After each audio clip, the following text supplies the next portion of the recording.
अब आपसे विनम्र आग्रह करना चाहूंगी कि आप हम सभी को संबोधित करें और अपनी वाणी से हम सभी को अनुग्रहित करें।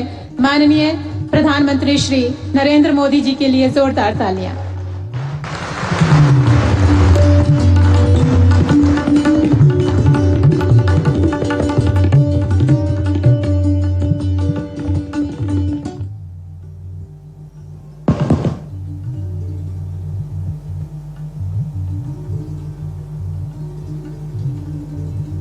महाराष्ट्रातील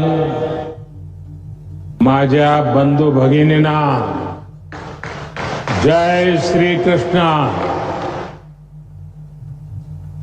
उद्या श्रीकृष्ण जयंती आहे।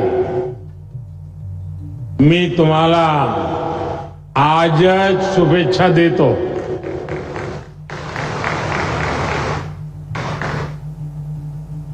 महाराष्ट्र के राज्यपाल श्री सीपी राधाकृष्णन जी, मुख्यमंत्री श्रीमान एकनाथ शिंदे जी, केंद्रीय मंत्रिमंडल के मेरे साथी, देश के कृषि मंत्री, ग्रामीण विकास मंत्री श्रीमान शिवराज सिंह चौहान जी, इसी धरती के संतान मंत्रिपरिषद के मेरे साथी प्रतापराव जाधव, केंद्र सरकार में हमारे मंत्री श्री चंद्रशेखर जी, इसी धरती की संतान बहन रक्षा खड़से जी, उप मुख्यमंत्री श्री अजित पवार जी, देवेंद्र फडणवीस जी, महाराष्ट्र सरकार के मंत्रीगण, सांसद और विधायकगण और विशाल संख्या में हमें आशीर्वाद देने के लिए आई हुई माताएं बहनें,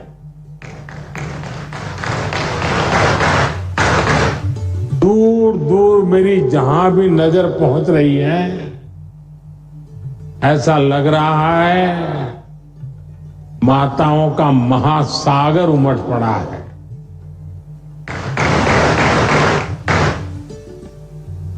ये दृश्य अपने आप में सुकून देता है। अपनी बात शुरू करने से पहले मैं नेपाल बस हादसे को लेकर अपनी पीड़ा व्यक्त करना चाहता हूं। इस हादसे में हमने महाराष्ट्र के जलगांव के अनेक साथियों को खोया है। मैं सभी पीड़ित परिवारों के प्रति संवेदना व्यक्त करता हूं। जैसे ही ये हादसा हुआ, भारत सरकार ने तुरंत नेपाल सरकार से संपर्क किया। हमने हमारी मंत्री रक्षाताई खड़से को तुरंत नेपाल जाने के लिए कहा। हमारे जो परिजन नहीं रहे, उनके पार्थिव शरीर को हम वायुसेना के विशेष विमान से वापस लाए हैं। जो घायल है उनका अच्छे से इलाज चल रहा है। मैं उनके जल्द स्वस्थ होने की कामना करता हूं। मैं सभी पीड़ितों को विश्वास दिलाता हूं कि उन्हें केंद्र और राज्य सरकार की ओर से पूरी मदद दी जाएगी। साथियों, आज लखपति दीदी का ये महासम्मेलन हो रहा है। मेरी सभी लाड़की बहन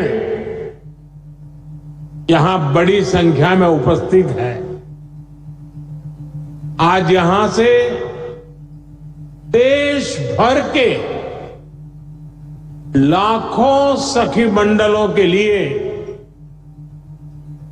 6,000 करोड़ रुपए से अधिक की राशि जारी की गई है। लाखों बचत गटांशी जोडल्या गेलेल्या महाराष्ट्रातील आमच्या भगिनींना सुद्धा कोट्यवधी रुपयाची मदत मिळाली आहे। इस पैसे से लाखों बहनों को लखपति दीदी बनाने में मदद मिलेगी। मेरी सभी माताओं बहनों को बहुत बहुत शुभेच्छा। साथियों, आप सभी में मुझे महाराष्ट्र की गौरवशाली संस्कृति और संस्कारों के भी दर्शन होते हैं और महाराष्ट्र के ये संस्कार भारत ही नहीं विश्व भर में फैले हैं। मैं कल ही अपने विदेश के दौरे से लौटा हूं। मैं यूरोप के देश पोलैंड गया था और वहां भी मुझे महाराष्ट्र के दर्शन हुए।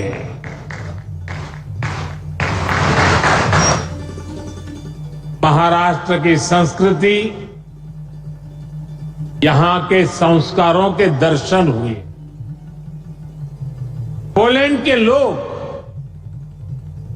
महाराष्ट्र के लोगों का बहुत सम्मान करते हैं। यहां बैठकर के आप इसकी कल्पना नहीं कर सकते। वहां की राजधानी में एक कोल्हापुर मेमोरियल है। पोलैंड के लोगों ने ये मेमोरियल कोल्हापुर के लोगों की सेवा और सत्कार की भावना को सम्मान देने के लिए बनाया है। आप में से कुछ लोगों को पता होगा, दूसरे विश्व युद्ध के दौरान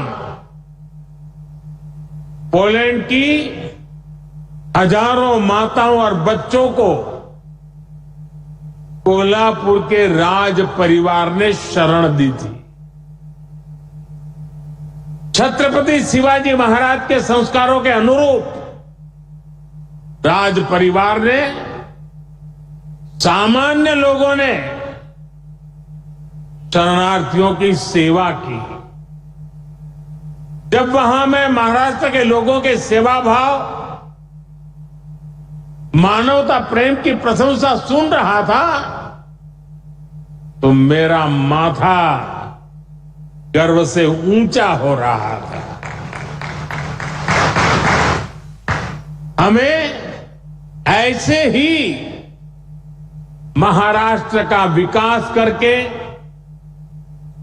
महाराष्ट्र का नाम पूरी दुनिया में और ऊंचा करते रहना है। साथियों, महाराष्ट्र के संस्कारों को यहां की वीर और धीर माताओं ने सृजित किया है। यहां की मातृशक्ति ने पूरे देश को प्रेरित किया है। आमचे जळगाव हे तर वारकरी परंपराचे तीर्थ आहे। महान संत मुक्ताईची ही भूमि है। उनकी साधना उनका तप आज की पीढ़ी के लिए भी प्रेरणा है। बहिणाबाई की कविताएं आज भी समाज को रूढ़ियों से बाहर निकल सोचने के लिए मजबूर करती। महाराष्ट्र का कोई भी कोना हो, इतिहास का कोई भी कालखंड हो, मातृशक्ति का योगदान अप्रतिम रहा है। छत्रपति शिवाजी महाराज के जीवन को किसने दिशा दी? ये काम माता जिजाऊ ने किया। जब समाज में बेटियों की शिक्षा, बेटियों के कामकाज को महत्व नहीं दिया जाता था, तब सावित्रीबाई फुले आगे आई। यानी भारत की मातृशक्ति ने हमेशा समाज और राष्ट्र के भविष्य को बनाने में बहुत बड़ा योगदान दिया है।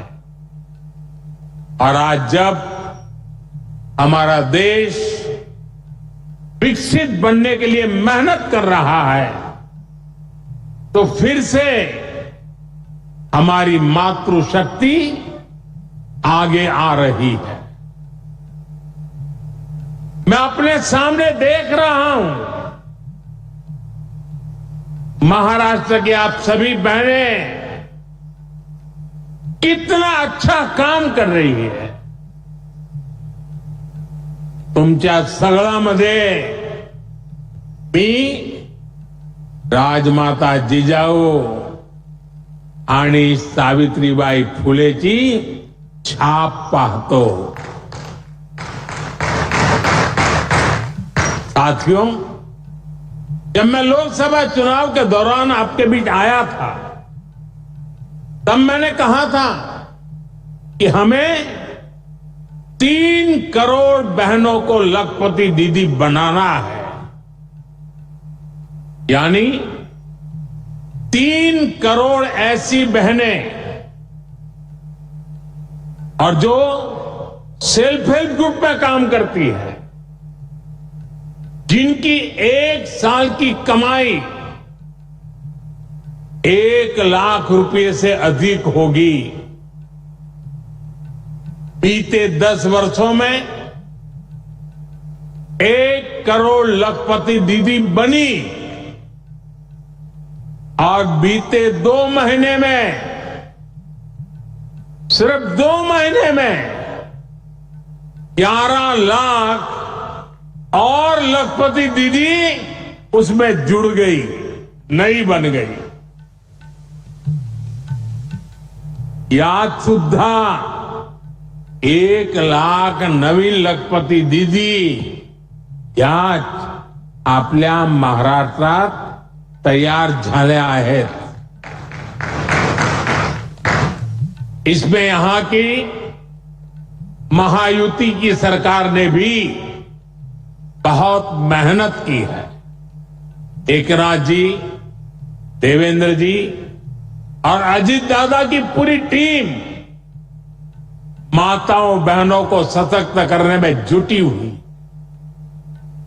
महाराष्ट्र में माताओं बहनों के लिए, नौजवानों के लिए, किसानों के लिए एक से बढ़कर एक स्कीम्स, नई नई योजनाएं चलाई जा रही। साथियों, लखपति दीदी बनाने का ये अभियान सिर्फ बहनों बेटियों की कमाई बढ़ाने का अभियान है, इतना नहीं है। ये पूरे परिवार को, आने वाली पीढ़ियों को सशक्त करने का एक महाअभियान है। ये गांव के पूरे अर्थतंत्र को बदल रही है। यहां इस मैदान में मौजूद हर बहन बेटी अच्छी तरह जानती है कि जब वो कमाने लगती है तो कैसे उसका अधिकार बढ़ जाता है, घर परिवार में उसका सम्मान बढ़ जाता है। जब किसी बहन की कमाई बढ़ती है तो परिवार के पास खर्चने के लिए पैसे भी ज्यादा जुड़ते हैं। यानी एक बहन का भी लखपति दीदी बनना पूरे परिवार का भाग्य बदल रहा है। यहां आने से पहले मैं देश के अलग अलग कोने से आई हुई ऐसी बहनों के अनुभव सुन रहा था। सभी लखपति दीदियों के जो आत्मविश्वास था, और मैं कहता तो लखपति दीदी हूं, लेकिन उसमें सब कोई 2 लाख कमाने वाले थे, कोई 3 लाख वाले थे, कोई 8 लाख वाले भी थे। और ये पिछले कुछ ही महीनों में उन्होंने कमाल करके दिखाई दिया। साथियों, आज आप हर तरफ सुनते हैं कि भारत दुनिया की तीसरी सबसे बड़ी आर्थिक ताकत बनने जा रहा है। इसमें हमारी बहनों बेटियों की भूमिका बहुत बड़ी है। लेकिन कुछ साल पहले तक ये स्थिति नहीं थी। बहनें हर घर हर परिवार की खुशहाली की गारंटी होती है, लेकिन महिलाओं को मदद मिले इसकी गारंटी लेने वाला कोई नहीं था। देश की करोड़ों बहनों के नाम पर कोई प्रॉपर्टी नहीं होती थी। अगर उन्हें बैंक से लोन लेना होता था तो उनको मिल ही नहीं सकता था। ऐसे में वो कोई भी छोटा मोटा काम करना चाहे तो चाहकर भी नहीं कर पाती। और इसलिए आपके इस भाई ने, आपके बेटे ने एक संकल्प लिया। मैंने तय किया कि कुछ भी हो जाए, मेरे देश की माताओं बहनों बेटियों की हर मुश्किल को कम करके ही रहूंगा। इसलिए मोदी सरकार ने एक के बाद एक महिला हित में निर्णय लिए। मैं आज चुनौती देता हूं पहले की सरकारों के 7 दशक एक तरफ रख लीजिए। एक तराजू में एक तरफ 7 दशक और दूसरे तराजू में मोदी सरकार के 10 साल तराजू में रख लिए जाए। इतना काम मोदी सरकार ने देश की बहनों बेटियों के लिए किया है, वो आजादी के बाद किसी सरकार ने नहीं किया है। साथियों, ये हमारी सरकार है जिसने तय किया कि गरीबों के जो घर सरकार बनाती है वो महिलाओं के नाम पर रजिस्टर हो। अभी तक जो 4 करोड़ घर बने हैं उनमें से अधिकतर महिलाओं के नाम पर है। अभी 3 करोड़ और घर बनाने वाले हैं। इनमें से भी अधिकतर घर हमारी माताओं बहनों के नाम ही होंगे, महिलाओं के नाम होंगे। दूसरा काम हमने बैंकों से जुड़ी व्यवस्था में किया। पहले जनधन खाते खोले तो सबसे ज्यादा बहनों के खाते खुले। फिर मुद्रा योजना शुरू की। हमने बैंकों को कहा कि आप बिना गारंटी के लोन दो, और अगर गारंटी चाहिए तो मोदी मौजूद है। इस योजना की करीब 70% लाभार्थी माताएं बहनें हैं। देश में कुछ लोग थे, वो कहते थे कि महिलाओं को ऐसे लोन मत दो, डूब जाएगा, इसमें रिस्क है। लेकिन मेरी सोच अलग थी। मुझे आप पर, अपनी मातृशक्ति पर, उनकी ईमानदारी पर, उनके कर्तृत्व पर पूरा भरोसा है। माताओं बहनों ने मेहनत की और ईमानदारी से लोन भी लौटाए। अब तो मुद्रा ऋण की सीमा हमने 20 लाख कर दी है। हमने रेहड़ी फुटपाथ पर काम करने वालों के लिए भी स्वनिधि योजना चलाई। इसमें भी बिना गारंटी का ऋण दिया जा रहा है। इसका भी बहुत बड़ा फायदा हमारी बहनों को, हमारी बेटियों को हो रहा है। हमारे विश्वकर्मा परिवार जो हस्तकला का काम करते हैं, इसमें भी बड़ी संख्या में हमारी बहनें जुड़ी हैं। उनकी गारंटी भी हमारी सरकार ने ली है। साथियों, पहले जब मैं सखी मंडलों की बात करता था,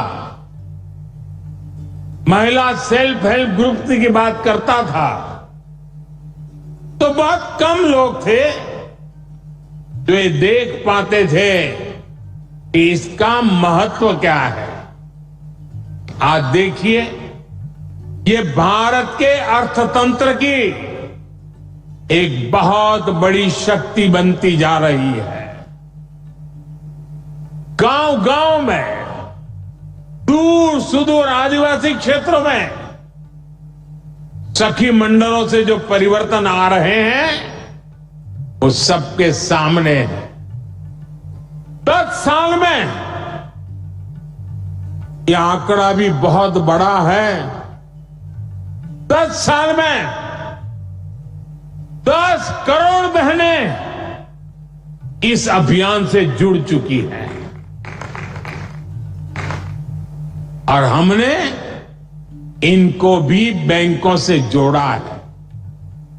हमने उन्हें बैंकों से आसान और सस्ता ऋण दिया है। मैं एक आपको आंकड़ा देता हूं, और ये सुनकर के आप जरूर चौंक जाएंगे, और आपको शायद मन में गुस्सा भी आएगा, क्या मेरा देश पहले ऐसे भी चलता था क्या? साल 2014 तक, साल 2014 तक 25,000 करोड़ रुपए से भी कम, 25,000 करोड़ रुपए से भी कम बैंक लोन सखी मंडलों को मिला था। 2014 से पहले 25,000 करोड़ से भी कम। याद रखिए, ये मैं उन महिला सेल्फ हेल्प ग्रुप की बात करता हूं। सिर्फ 25,000 करोड़, जबकि पिछले 10 सालों में करीब 9 लाख करोड़ रुपए की मदद दी गई है।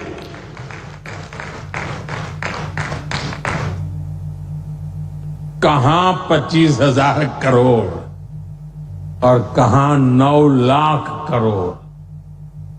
इतना ही नहीं, सरकार जो सीधी मदद देती है उसमें भी लगभग 30 गुना की बढ़ोतरी की गई है। इसका परिणाम यह आया है कि आज गांव की हमारी बहनें अपनी आय भी बढ़ा रही है और देश को मजबूत भी बना रही है। और मैं फिर से कहता हूं, ये तो अभी ट्रेलर है।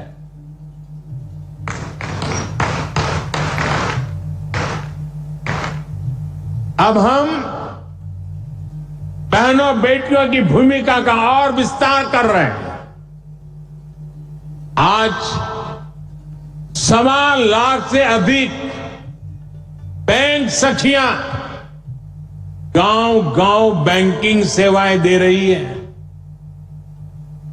और अभी मुझे कुछ बहनें बता रही थी, 1-1 करोड़ रुपए का कारोबार करती है।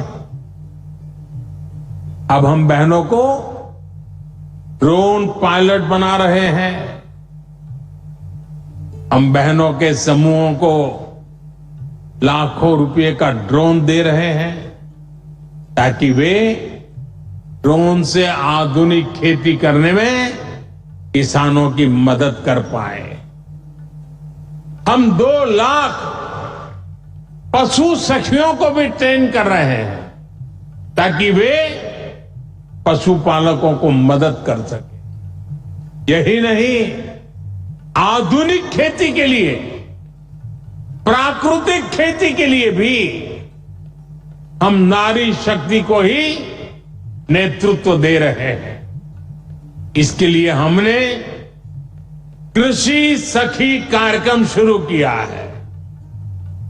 ऐसी लाखों कृषि सखियां आने वाले समय में देश के गांव-गांव में हम बनाने के लिए आगे बढ़ रहे हैं।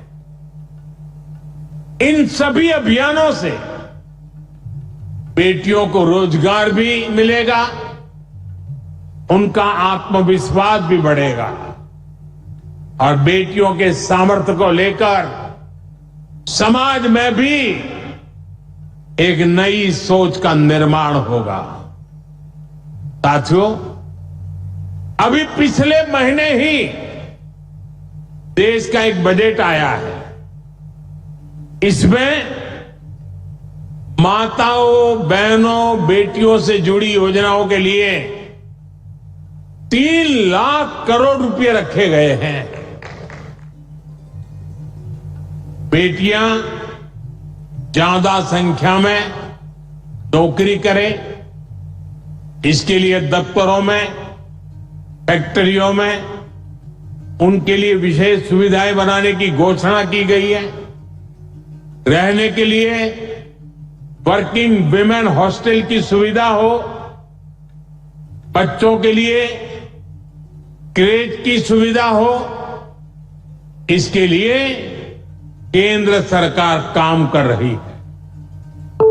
हमारी सरकार बेटियों के लिए हर सेक्टर खोल रही है जहां कभी उन पर पाबंदियां थी।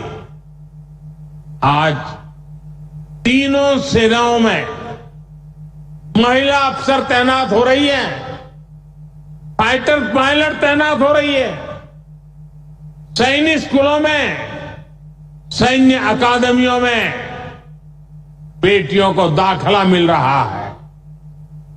जो हमारी पुलिस फोर्स है, जो हमारे अर्धसैनिक बल है, उनमें बेटियों की संख्या में बहुत बड़ी वृद्धि हुई है।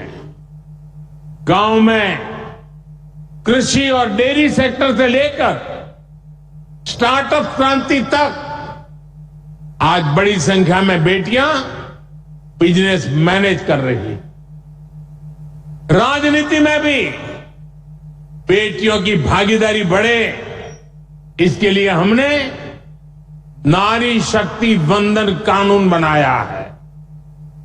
साथियों, माताओं, बहनों, बेटियों का सामर्थ्य बढ़ाने के साथ साथ उनकी सुरक्षा भी देश की प्राथमिकता है।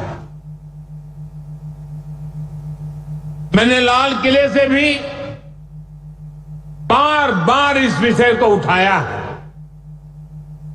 आज देश का कोई भी राज्य हो, अपनी बहनों बेटियों की पीड़ा को, उनके गुस्से को मैं समझ रहा हूं।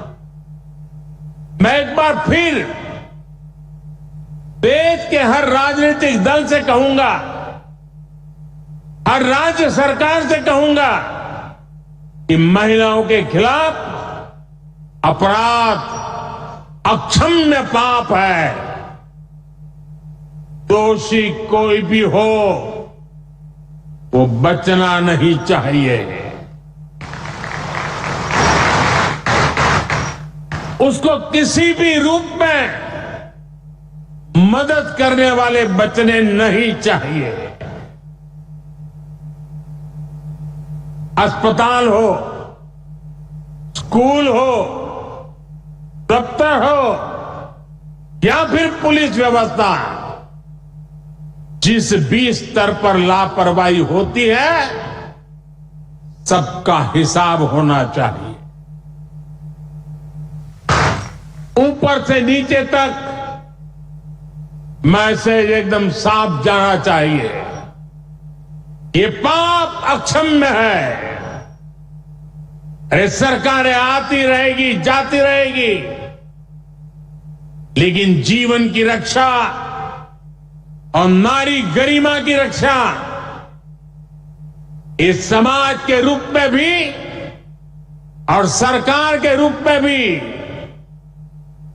हम सबका बड़ा दायित्व है।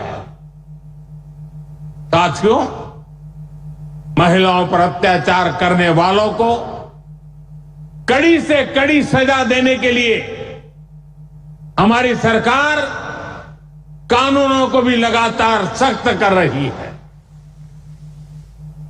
आज इतनी बड़ी संख्या में देश की बहनों बेटियां यहां है, तो इसलिए मैं विशेष तौर पर आपको बताना चाहता हूं। पहले शिकायत आती थी कि समय पर एफआईआर नहीं होती, सुनवाई नहीं होती, मुकदमों में देर बहुत लगती है। ऐसी अनेक अड़चनों को हमने भारतीय न्याय संहिता में दूर कर दिया है। इसमें एक पूरा चैप्टर महिलाओं और बच्चों के साथ होने वाले अत्याचार के संबंध में बनाया गया है। अगर पीड़ित महिलाओं को थाने नहीं जाना है तो वो घर बैठे एफआईआर दर्ज करा सकती है। हमने ये भी पक्का किया है कि एफआईआर से थाने के स्तर पर कोई टाल मटोल या फिर छेड़छाड़ नहीं कर पाएगा। इसे तेजी से जांच करने और दोषियों को कड़ी सजा मिलने में भी मदद मिलेगी। साथियों, नए कानूनों में नाबालिगों से हुए यौन अपराधों पर फांसी और उम्र कैद की सजा का प्रावधान किया गया है। बेटियों के साथ शादी के नाम पर भी धोखे के कई मामले आते रहे हैं। पहले इसके लिए कोई स्पष्ट कानून नहीं था। अब भारतीय न्याय संहिता में शादी के झूठे वादों और छल को भी साफ साफ परिभाषित किया गया है। मैं आपको विश्वास दिलाता हूं, केंद्र सरकार महिलाओं के खिलाफ अत्याचार रोकने के लिए हर तरीके से राज्य सरकारों के साथ है। हमें भारत के समाज से इस पाप की मानसिकता को मिटाकर ही रुकना होगा। इसलिए साथियों, आज भारत विकसित होने के रास्ते पर आगे बढ़ रहा है और उसमें महाराष्ट्र की बहुत बड़ी भूमिका है। महाराष्ट्र विकसित भारत का एक चमकता सितारा है। महाराष्ट्र दुनिया भर के निवेशकों के लिए आकर्षण का केंद्र बनता जा रहा है। महाराष्ट्र का भविष्य ज्यादा से ज्यादा निवेश में है, नौकरी के नए अवसरों में है। आणि महायुतीचे सरकार म्हणजे गुंतवणूक आणि नौकरीची गारंटी आहे। महाराष्ट्र को आने वाले कई वर्षों तक महायुति की स्थिर सरकार की जरूरत है। महाराष्ट्र को महायुति की ऐसी सरकार की जरूरत है जहां उद्योगों को प्रोत्साहित कर सके। महाराष्ट्र में ऐसी सरकार की जरूरत है जो नौजवानों की पढ़ाई, कौशल और नौकरी पर बदल दे सके। मुझे पूरा भरोसा है कि महाराष्ट्र की स्थिरता और समृद्धि के लिए यहां की माताएं बहनें आगे बढ़कर मेरा साथ देगी। मुझे आप बहनों पर पूरा भरोसा है। एक बार फिर महाराष्ट्र की युति सरकार के कामों को भारत सरकार की तरफ से हर प्रकार की मदद का आश्वासन देते हुए आप सबको बहुत बहुत शुभकामनाएं देता हूं। मेरे साथ बोलिए भारत माता की। दोनों हाथ ऊपर करके मुट्ठी बंद करके पूरी ताकत से बोलिए भारत माता की, भारत माता की, भारत माता की, भारत माता की, भारत माता की। बहुत बहुत धन्यवाद।